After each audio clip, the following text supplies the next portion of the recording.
Olá pessoal, domingo 7 de junho, 12º domingo consecutivo de quarentena aqui em Fortaleza, Ceará. Infelizmente, semana passada nós atingimos a preocupante condição de uma morte a cada minuto devido à pandemia. Certamente isso deixa a todos nós apreensivos. E devido a essa condição de isolamento social, não poucas pessoas têm experimentado grande ansiedade e muitas vezes uma angústia e desesperança. Então é pensando em você que se encontra numa situação desse tipo é que eu quero dedicar a reflexão de hoje. Quando nós somos surpreendidos pelo sofrimento, nós podemos e devemos encontrar consolo na palavra de Deus. A palavra de Deus nos traz exemplos de grandes servos de Deus que também foram pessoas que passaram por momentos de dificuldade, de tribulação e foram grandes sofredores.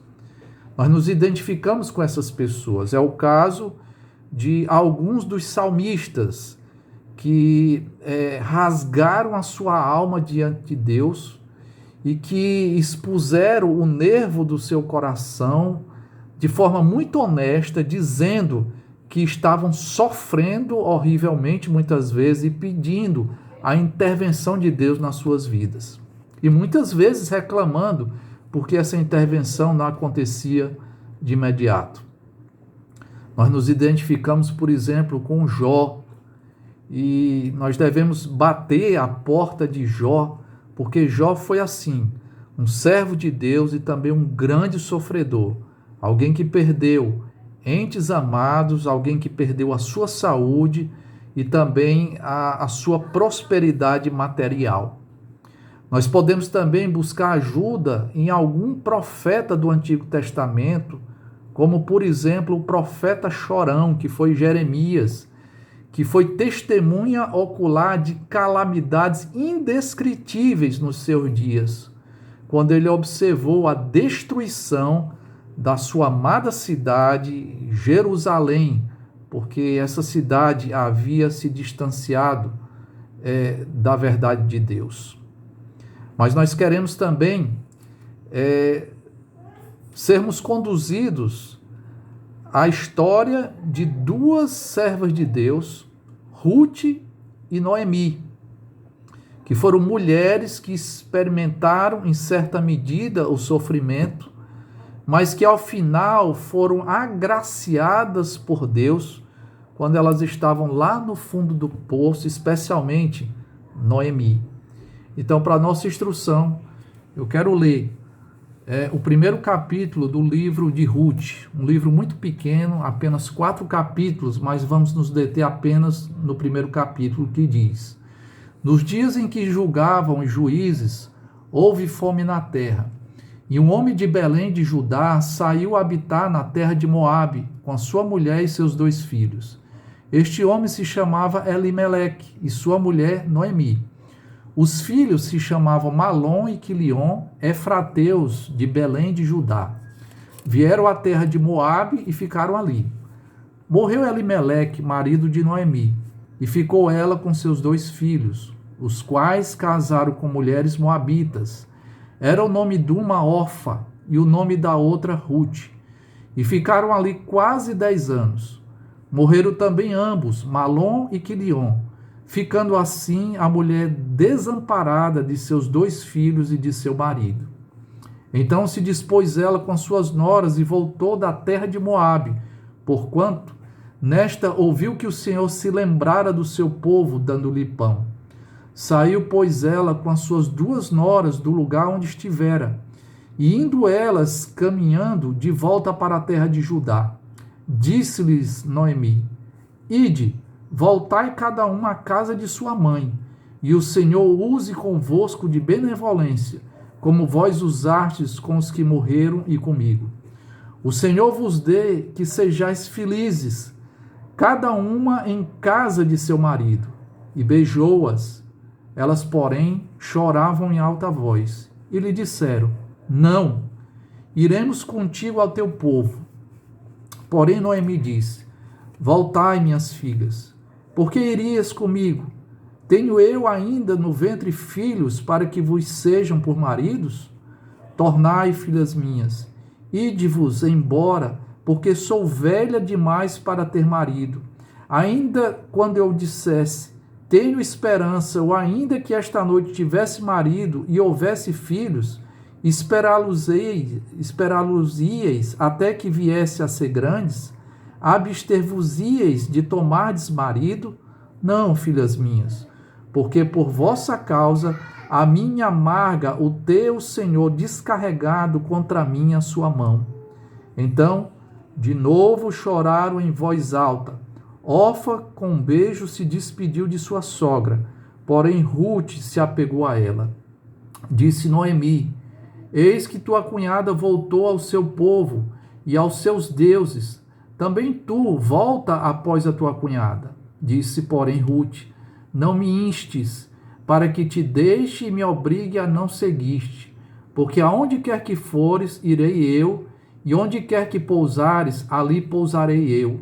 O teu povo é o meu povo, e o teu Deus é o meu Deus. Onde quer que morreres, morrerei eu, e aí serei sepultada. Faça-me o Senhor o que bem lhe aprouver, se outra coisa que não seja a morte me separar de ti. Vendo, pois, Noemi, que de todo estava resolvida a ir com ela, deixou de insistir com ela. Então ambas se foram, até que chegaram a Belém. Sucedeu que, ao chegarem ali, toda a cidade se comoveu por causa delas, e as mulheres diziam: não é esta Noemi? Porém, ela lhes dizia: não me chameis Noemi, chamai-me Mara, porque grande amargura me tem dado o Todo-Poderoso. Ditosa eu parti, porém o Senhor me fez voltar pobre. Porque, pois, me chamaríeis Noemi, visto que o Senhor se manifestou contra mim e o Todo-Poderoso me tem afligido? Assim, voltou Noemi da terra de Moabe com Rute sua nora, a Moabita, e chegaram a Belém no princípio da cega da cevada. O título da nossa meditação de hoje é Como devemos enfrentar os dias maus. Rute enfrentou uma situação assim de dias maus. O texto nos dá vários detalhes importantes. Por exemplo, que essa história foi ambientada no período dos juízes. O período dos juízes aconteceu aproximadamente entre o ano 1400 ao ano 1050 antes de Cristo. Para você ficar muito bem situado da história do povo judeu, da história da redenção que se confunde, isso aconteceu bem antes do período patriarcal. Lembre-se que o primeiro grande patriarca foi Abraão. Deus o chamou lá da sua terra e fez grandiosas promessas, e ele teve filhos que também foram patriarcas. Então, aquele núcleo familiar emigrou para o Egito, e de lá se tornou uma grande nação, e posteriormente essa nação foi oprimida pelo faraó e por todos os egípcios. Então Deus, com mão poderosa, suscitou um libertador chamado Moisés, e esse Moisés levou o povo, e esse povo, infelizmente, porque havia desobedecido a Deus, peregrinou por 40 anos no deserto. Quando finalmente esse período de peregrinação cessou, Deus confirmou uma das promessas, que era da possessão da terra prometida, e eles começaram a conquista da terra, agora sendo liderados por um general chamado Josué. Então, quando Josué fechou seus olhos, morreu. O período que se seguiu foi justamente o período dos juízes. Há um livro da Bíblia que vai tratar justamente e vai destacar a figura desse juiz. Talvez o mais conhecido seja Gideão, e provavelmente o mais conhecido de todos foi Sansão. cuidado com a palavra juízes. Às vezes nós entendemos que o juiz é o presidente de um tribunal, tá? Não se trata disso. O juiz aqui, biblicamente falando, eram líderes militares e políticos. Infelizmente, nos dias dos juízes, era muito comum um ciclo vicioso que se repetia. O povo se afastava de Deus, o povo incorria numa idolatria detestável. Então Deus fazia com que o povo de Israel fosse oprimido por alguma nação em derredor do povo israelita, e aí o povo israelita clamava a Deus e Deus suscitava um juiz para libertá-los. Isso aconteceu várias vezes. E Ruth e Noemi estão justamente nesse período. Dias maus, porque eram dias de apostasia. O que é apostasia? É o abandono da fé. Infelizmente, o povo corriqueiramente se esquecia de Deus e, portanto, sofria as consequências dessa apostasia. Os dias eram maus porque também eram dias de privação. O texto que nós acabamos de ler diz que havia fome na terra, a ponto de uma mulher israelita chamada Noemi, juntamente com seu esposo Elimeleque e seus 2 filhos Malom e Quilion, foram tentar a vida em uma outra terra, uma terra estrangeira, uma terra de valores e de costumes totalmente diferentes, uma terra onde preponderava a idolatria e o politeísmo. Os dias eram maus também porque eram dias que envolveram perdas emocionais. O texto diz que lá no estrangeiro, Noemi perdeu o seu marido, primeiramente seu marido Elimeleque, se tornou uma viúva. Nessa mesmas circunstâncias, os seus filhos casaram-se com mulheres daquela região, mulheres moabitas. A Bíblia chega ao ponto de nominá-las. Uma se chamava Orfa e a outra se chamava Ruth. Mas, infelizmente, os filhos de Noemi também vieram a óbito. Então, essa mulher profundamente fragilizada, essa mulher que experimentou perdas emocionais muito sérias, decidiu, após 10 anos, regressar para sua terra natal, porque também ela estava experimentando perdas materiais. O que essa mulher possuía, perdeu totalmente no estrangeiro. E diz o texto que se dispuseram as 3 a voltarem. Mas num determinado momento do caminho, Noemi confrontou as suas noras dizendo o seguinte: olha, eu não tenho nada o que oferecer para vocês.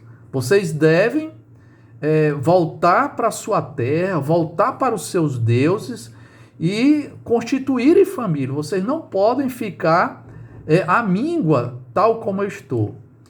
E diante daquela decisão tão difícil, as suas noras choraram copiosamente e uma delas se deixou persuadir por Noemi, a outra não. A outra demonstrou, Ruth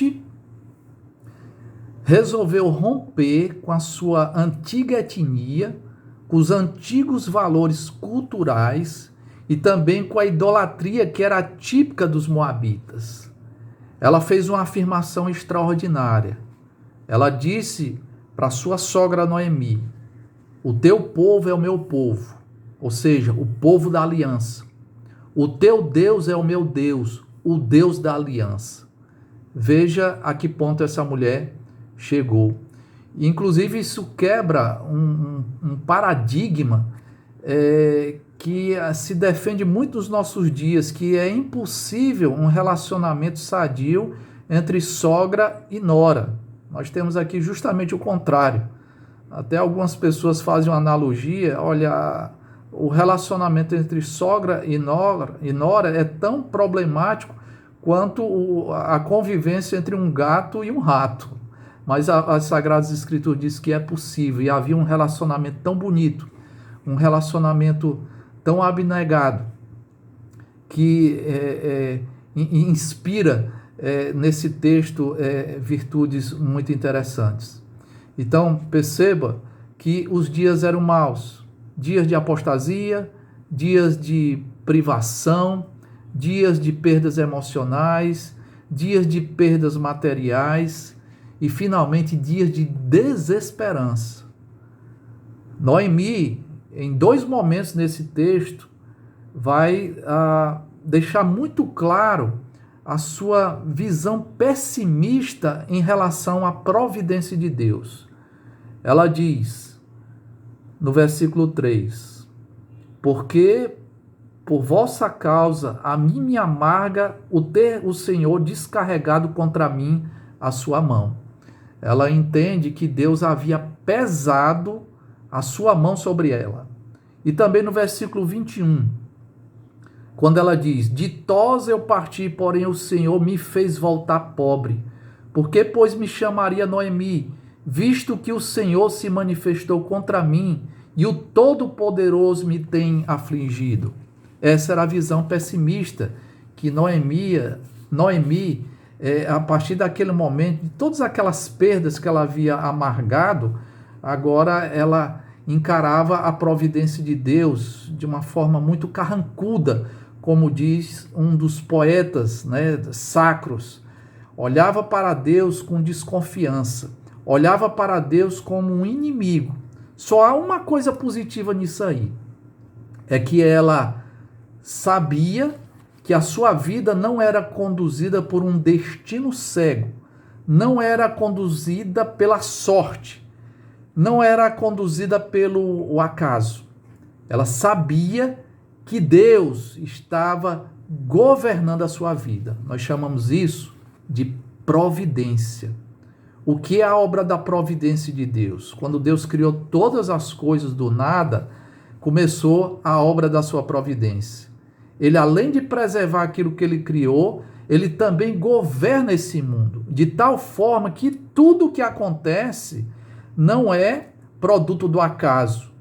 Tudo o que acontece é decreto de Deus, é determinação de Deus para as nossas vidas. Então, há algo de positivo aqui, mesmo diante de toda a situação tormentosa que Noemi estava atravessando. Deus exercia controle absoluto sobre a história da vida dela. O problema é que ela perdeu a esperança. O que nós podemos fazer quando enfrentamos dias maus? A primeira coisa que nós devemos atentar é para confiarmos justamente na providência de Deus. Dando sequência aqui à leitura, eu não vou fazer a leitura, apenas vou mencionar o que segue nos capítulos seguintes, é que elas chegaram no momento de grande oportunidade, momento de colheita da cevada e posteriormente do trigo. E havia uma previsão na lei de Moisés que fazia provisão para as pessoas mais pobres, No caso, Noemi e Ruth, a sua nora Ruth, estavam irmanadas na pobreza. E a lei de Moisés dizia o seguinte, é uma espécie de Bolsa Trabalho, não Bolsa Família. Era previsto que quando houvesse a colheita da cevada ou do trigo, tudo aquilo que escapasse da mão dos segadores, eles não poderiam voltar atrás. Isso ficava para os pobres que acompanhavam todo aquele processo de cega. E também as partes à margem das plantações ficavam para serem colhidas pelas pessoas mais em uma situação de maior fragilidade. E interessante que o texto diz que, pelo menos da perspectiva de Ruth, aleatoriamente ela escolheu um campo para trabalhar, para colher algumas espigas de trigo ou de cevada. Mas do ponto de vista de Deus, ela estava sendo guiada ao campo certo.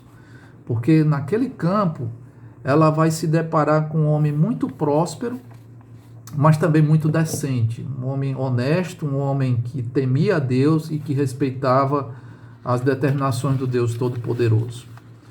E no desenrolar dessa história, a Ruth vai ser beneficiada por esse homem, porque todos daquela cidade perceberam a integridade de Ruth, isso gerou muita admiração, e generosamente aquele homem possibilitou que Ruth levasse um mantimento bastante considerável para sua casa, a fim de que tanto ela quanto a sua sogra Noemi tivesse o mantimento necessário para o seu provimento.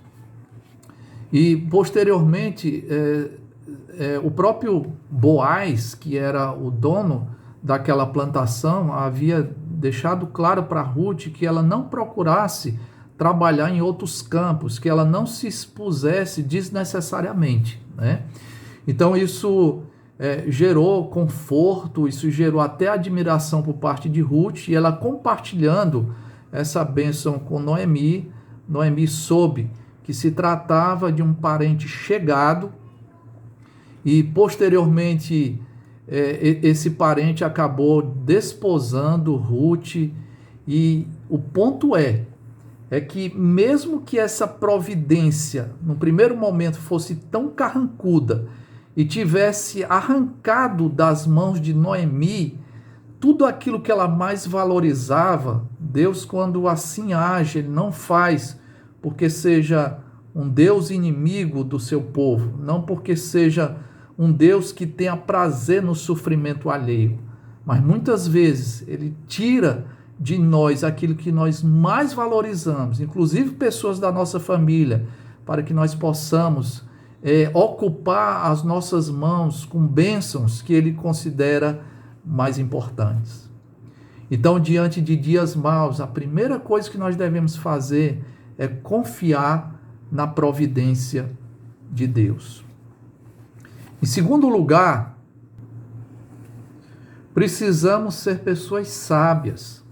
Uma pessoa sábia é alguém que sabe viver, é alguém que sabe aplicar os princípios da palavra de Deus em cada circunstância da sua vida. A gente percebe essa sabedoria quando Noemi dá bons conselhos a Ruth, dizendo que ela deveria procurar o melhor para a vida dela, ou seja, constituir um novo lar. E a pessoa apropriada para isso seria Boaz. Ruth aqueceu a esse bom conselho. O livro de Provérbios fala muito sobre isso. Como é importante nós nos expormos a vários conselhos diferentes, porque na multidão dos conselhos nós encontramos a sabedoria. Sabedoria é tão importante que em outro livro da Bíblia, no livro de Tiago, nós temos ali um incentivo de que um dos nossos temas de oração, dos nossos pedidos de oração, deveria ser a busca por sabedoria. Nós deveríamos pedir da parte de Deus sabedoria. Isso é muito importante. Ruth também demonstrou sabedoria quando agiu de uma forma virtuosa.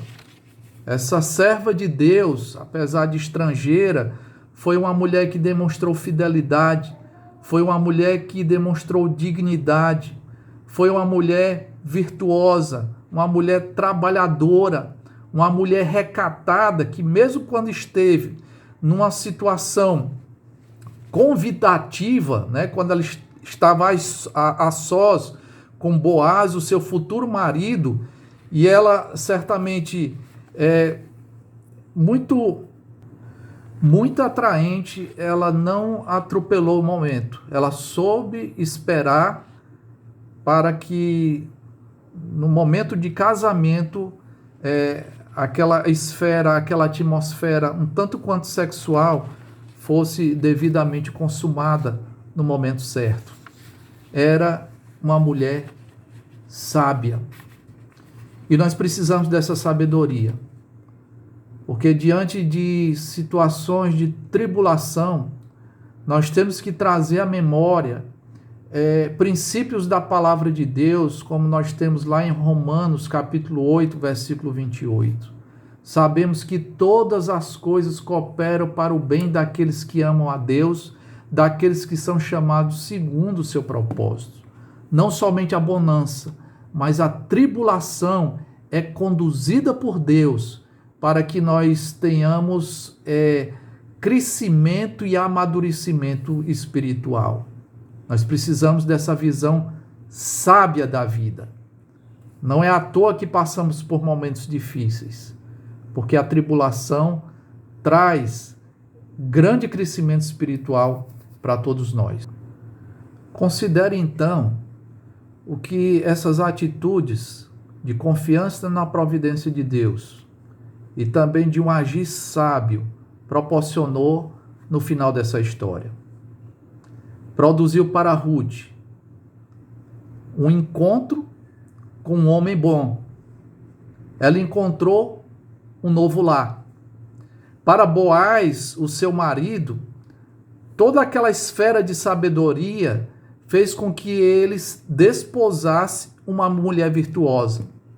Para Noemi, a sogra de Ruth, aquela mulher desesperançada, amargurada pelos sofrimentos da vida, ela reencontrou a esperança. Porque diz lá no final da história belíssima de Ruth, que ela trouxe ao regaço o filho de Ruth, o filho que seria aquele que cuidaria de Noemi na sua velhice. Isso certamente trouxe novamente alegria para o seu coração. Só que essa história não para por aí. Isso teve repercussão para toda a nação israelita, porque do filho de Noemi veio o maior vice-regente da teocracia de Israel, o maior rei de Israel, que foi o mavioso salmista, o homem segundo o coração de Deus, o rei Davi. E mais ainda, talvez você se pergunte, o que é que isso tem a ver com a minha vida? Isso foi muito bom para eles, para aquele núcleo familiar, para aquela nação israelita. E o que é que isso tem a ver comigo? Tem tudo a ver, porque de Davi veio nada mais, nada menos do que Jesus Cristo, o Salvador do mundo, o nosso resgatador, o grande benfeitor, a nossa esperança, a esperança de vida eterna. Que lições podemos tirar da história de Noemi e de Ruth? A primeira lição: assim como Ruth renunciou às suas raízes étnicas e religiosas, a renúncia dela prefigurava o ensino de Jesus Cristo, que para sermos os discípulos do Senhor, nós também temos que renunciar, inclusive se for o caso, se tivermos que fazer opção entre Cristo e os nossos familiares, nós temos que renunciar aos laços familiares por amor ao reino de Deus. Jesus Cristo, em certa ocasião, disse que nós deveríamos segui-lo, que nós deveríamos tomar a nossa cruz e que nós não deveríamos medir esforços para sermos discípulos de Jesus Cristo, nós nunca deveríamos olhar para trás. Foi isso que Ruth fez. E é isso que nós precisamos fazer. Para que a gente supere os dias maus, nós precisamos resolver aquilo que deixa a nossa vida pior, que é o pecado, e somente Deus, na pessoa de Jesus Cristo, pode resolver tal problema. Nós precisamos de Jesus Cristo. Nós precisamos da esperança eterna. Infelizmente, alguns fizeram a pior das decisões. Simplesmente não conseguindo conciliar o fato da existência de um Deus poderoso e um Deus bom e a presença do mal, porque tantas vezes nós temos que passar pelo sofrimento, fizeram a pior das opções. Eles entenderam que Deus não existe, ou que se Deus existe, é impossível nós confirmarmos a sua existência.